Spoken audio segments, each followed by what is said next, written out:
Perkenalkan, nama saya Gitti Sabi. Saya utusan dari SD Impres Patulana. Saat ini saya akan membawakan sebuah cerita daerah Mamuju yang pernah disampaikan oleh datuk saya kepada anak-anaknya, yang berjudul Jina Monanako Manu.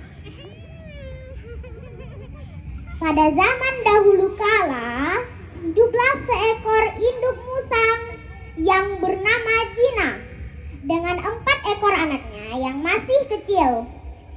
Suatu malam, induk musang mengajak anak-anaknya untuk pergi berburu. Sasaran mereka kali ini adalah pemukiman ayam hutan. Setelah berjalan beberapa saat, tibalah mereka di kampung pemukiman ayam hutan. Tret, tret, tret. Dengan mengendap-endap, Jina mendekati pereduan tempat ayam-ayam itu tertidur. Lalu induk musang menyiapkan sumpit sebagai senjata untuk berburu. Mulailah Jina mengisi sumpit dengan kerikil dan membidik ke arah seekor ayam hutan. Batu melesat cepat. Sayang sekali, bidikan itu tidak dapat sasaran, sehingga mengundang kegaduhan di seluruh warga Manuk Labuju. Mereka berteriak, berkak-kak-kak-kak-kak, hingga membangunkan seisi rimba. Di tengah kepanikan itu, Balao, si tikus hitam, melihat kepanikan itu, dia pun berlari keluar menyeret tombak pusakanya. Ketika Jonga, si rusa hutan, melihat kepanikan itu, dia pun melompat keluar membawa tombak pusakanya.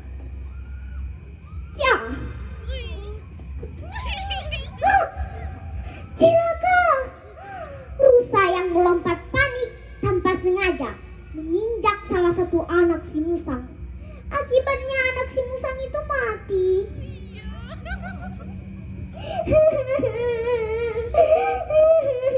Anakku.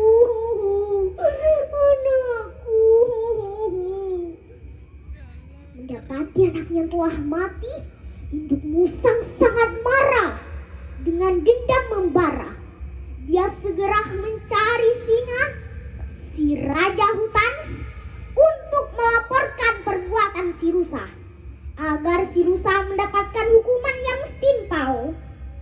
Singa, si raja hutan, menyuruh pengawalnya untuk memanggil Jonga. Raja lalu menginterogasi Jonga. "Hei Jonga, sebab engkau telah membunuh anak si musang, maka engkau harus dihukum mati pula," kata Raja Rimba.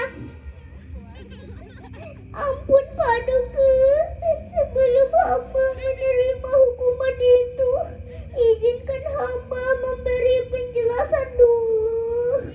Sesungguhnya, karena saya melihat Balao panik, maka saya pun juga ikut panik. Lalu saya tidak sengaja menginjak salah satu anak si musang."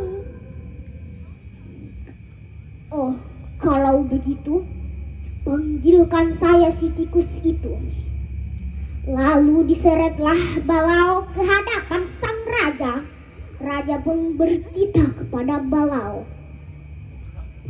"Hei Balao, engkau telah membuat kegaduhan di dalam hutan dengan tindakanmu yang berlari menyeret tombakmu. Maka tindakanmu tersebut menjadi sebab rusa panik dan tanpa sengaja menginjak salah satu anak si musang. Untuk itu, saya akan memberikan hukuman mati kepadamu." "Sesungguhnya aku pun korban dari tindakan Manuk Labuju. Mereka yang membuat kegaduhan awal, sehingga saya pun ikut panik."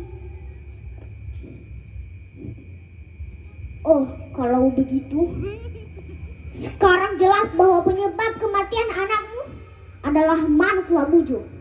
Sekarang engkau dan para pengawalku, aku perintahkan untuk menyeret warga manuk labuju ke hadapanku. Tidak sabar ingin memberikan hukuman berat kepada mereka. Mendengar perintah sang raja, Musang dan para pengawal raja segera mendatangi perkampungan ayam hutan dan menyeretnya ke hadapan sang raja. Setelah semua warga manuk labuju duduk di hadapan sang raja, raja pun berkata, "Hei sekalian para manuk labuju, perbuatan kalian tadi malam menjadi sebab kematian anak si Musang. Untuk itu, saya akan memberikan hukuman berat kepada kalian." Perwakilan ayam hutan pun melakukan pembelaan dengan berkata, "Sesungguhnya kegaduhan kami itu disebabkan oleh si Musang yang hendak melahap kami. Musang ingin menjadikan kami sebagai hidangan santapan malamnya. Wajarlah kami semua panik."